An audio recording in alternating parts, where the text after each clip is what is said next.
my head out the sunroof. I'm blasting our favorite tunes. I only got one thing on my mind. You got me stuck on the thought of you. You're making me feel brand new. You're more than a sunshine in my eyes.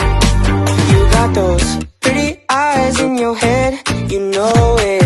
You got me dancing in my bed, so let me show it. You are exactly what I want, kinda cool and... Assalamualaikum dan salam sejahtera. Kumpulan kami ditugaskan untuk melakukan tugasan yang bertajuk Genetik Mendel.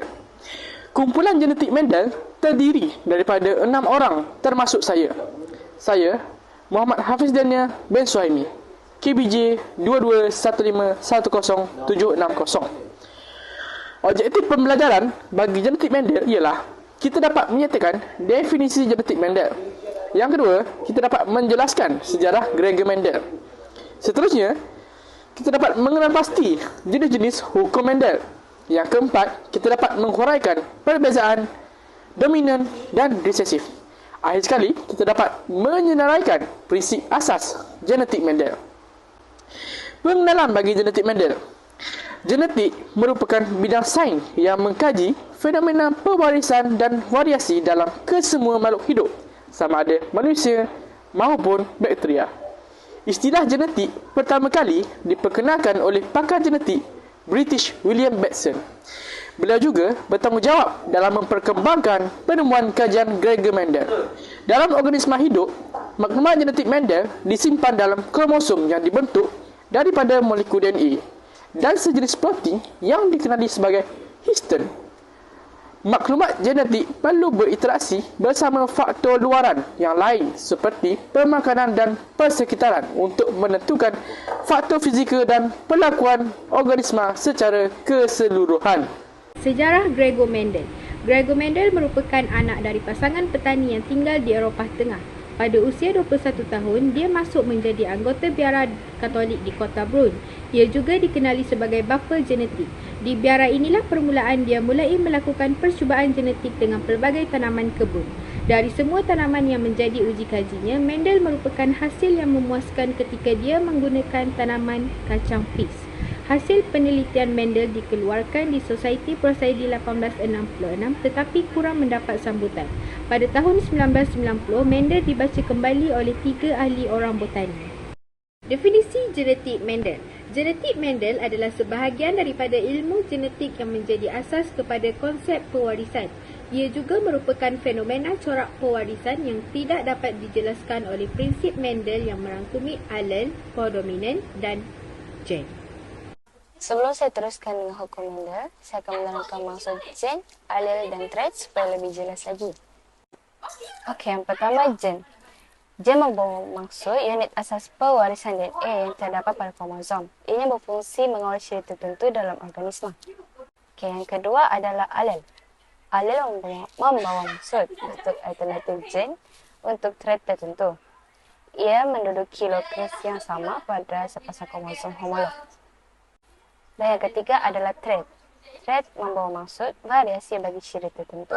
Contohnya, ketinggian merupakan suatu ciri, manakala tinggi atau rendah ialah traitnya. Okey, itu sahaja setakat ni untuk ketiga-tiga maksud. Dan seterusnya, saya akan meneruskan dengan hukum Mendel. Hukum Mendel terbahagi kepada dua, iaitu hukum Mendel 1 dan 2. Hukum Mendel 1 yang bawa maksud ciri yang dikawal oleh pasangan alel yang berada di lokasi yang sama pada kromosom. Pasangan gen akan terpisah semasa proses meiosis, iaitu pembentukan gamet, dan hanya satu alel dibawa pada setiap gamet. Seterusnya, hukum Mendel 2 dikenali sebagai pengasingan, iaitu segregation. Setiap gamet hanya membawa satu alel untuk setiap ciri yang diasingkan semasa meiosis. Semasa proses meiosis, pasangan alel bercantum secara rawak dengan alel lain. Gamet adalah heterozygot kerana ia mempunyai dua alel, iaitu alel dominan dan alel resesif. Kromosom mengalami replicate semasa fasa S. Seterusnya, kromosom mengalami meiosis 1 dan kromosom homolog terpisah semasa anafasa 1. Di samping itu, kromosom mengalami meiosis 2 dan kromatik berkembar dipisahkan semasa anafasa 2. Akhir sekali, 4 sel anak haploid terbentuk. 2 sel anak yang membawa alel dominan dan 2 sel anak yang membawa alel resesif. Alel dominan, genetik yang menonjolkan ciri tidak kira pasangan, merupakan salah satu sifat individu yang dalam proses persilangannya yang menutupi sifat individu lain. Yang kedua, resesif, genetik yang menonjolkan cirinya dalam keadaan homozigot dan merupakan salah satu sifat yang berlawanan dengan dominan dan sifat yang tidak nampak. Okey, baiklah. Perbezaan dominan dan resesif. Ketinggian dominan lebih tinggi berbanding resesif, manakala bentuk dominan berbentuk bulat dan resesif berbentuk ringlet, iaitu berkedut. Warna dominan adalah kuning dan resesif berwarna hijau.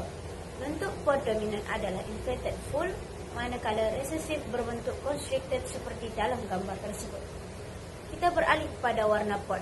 Warna pod dominan ialah hijau, manakala warna pod resesif ialah kuning. Seterusnya, warna kod benih bagi dominan adalah hijau dan resesif berwarna kuning.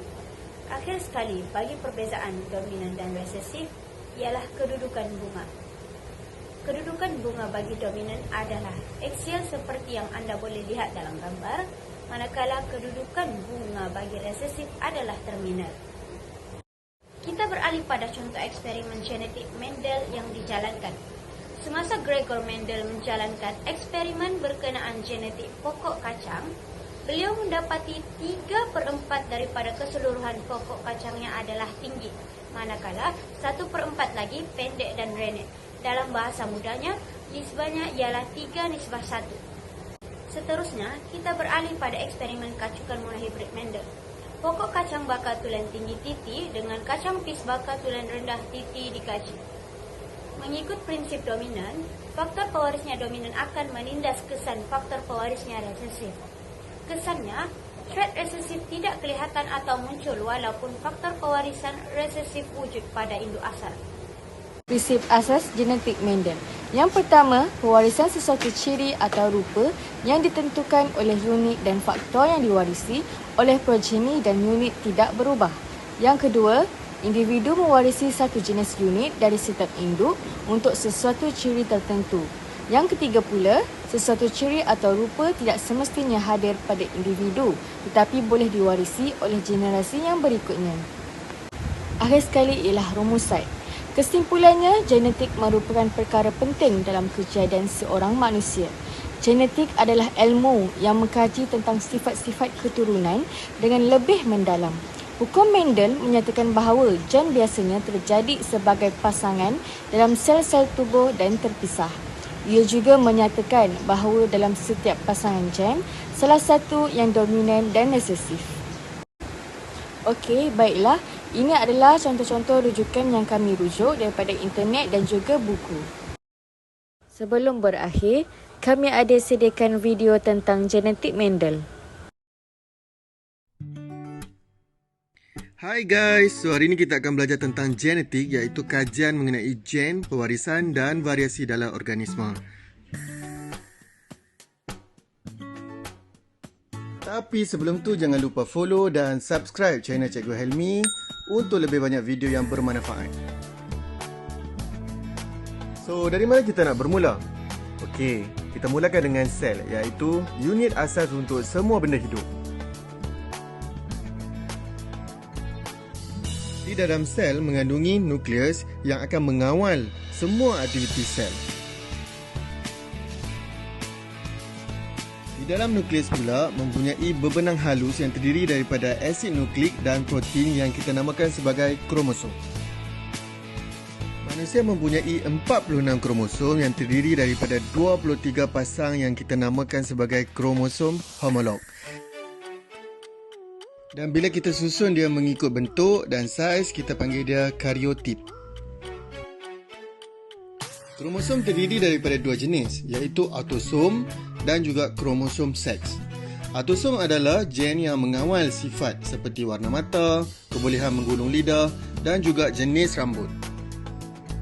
Manakala kromosom seks pula adalah kromosom yang mengawal dan menentukan jantina sama ada lelaki ataupun perempuan. Kemudian, dalam kromosom terdapat satu molekul panjang yang kita namakan DNA, iaitu asid deoksiribonukleik. DNA ni terdiri daripada dua rantai polinukleotida yang berpintal secara anti-selari.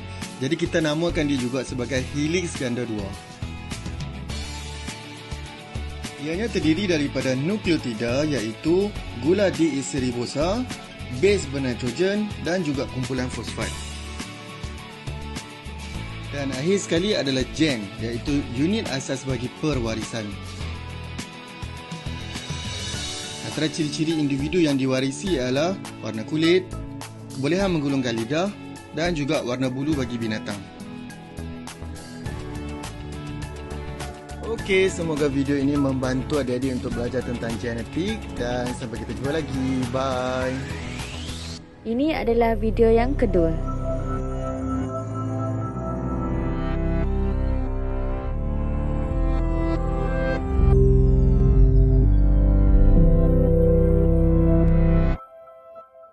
These days, scientists know how you inherit characteristics from your parents. They're able to calculate probabilities of having a specific trait or getting a genetic disease according to the information they have from the parents and the family history. But how is this possible?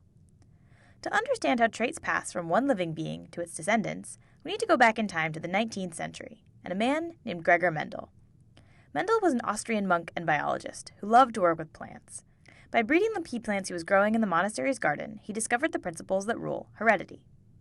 In one of the most classic examples, Mendel combined a purebred yellow-seeded plant with a purebred green-seeded plant, and he got only yellow seeds. He called the yellow color trait the dominant one, because it was expressed in all the new seeds.